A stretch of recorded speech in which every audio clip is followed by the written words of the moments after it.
আমি একটা কথা শুনেছি, আমি জানি না কতটুকু সত্য, আপনি একজন আইনজীবী, আমাকে একটু বুঝিয়ে বলবেন যে আসলে এই যে স্ত্রীকে নাকি একটা পুরুষের সম্পদ হিসেবে ধরা হয়, যে আমার সম্পদ যদি কেউ চুরি করে নিয়ে যায় তাহলে হতো আসলে চোরের বিরুদ্ধে মামলা দেব, সম্পদের বিরুদ্ধে তো আর দিতে পারবো না। Is it true? স্ত্রীকে চুরি করে নিয়ে যাওয়া, আসলে স্ত্রীকে তো কেউ চুরি করতে পারে না, স্ত্রীর মন চুরি করতে পারে।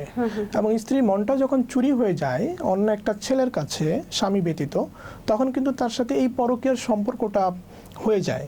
তো আমরা যদি পরোক্ষভাবে বলি যে আমার স্ত্রীকে চুরি করে নিয়ে যায়, মানে আমার স্ত্রীর সাথে ব্যভিচারে জড়ায়, অ্যাফেয়ারে জড়ায়, সেই অ্যাফেয়ারকে কেন্দ্র করে কিন্তু যে চুরি করেছে, যে আমার স্ত্রীর মন চুরি করেছে, আমার স্ত্রীর সাথে পরকীয়া জড়িয়েছে, তার বিরুদ্ধে তো মামলা হচ্ছে।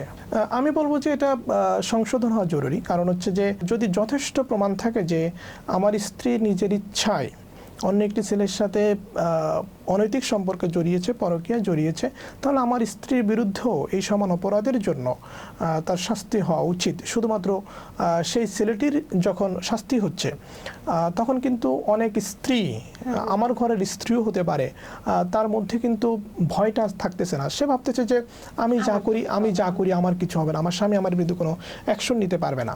এক্ষেত্রে আমি বলবো যে এটা স্ত্রীদের তরফ থেকে পরকীয়া বাড়ার অন্যতম কারণও বটে।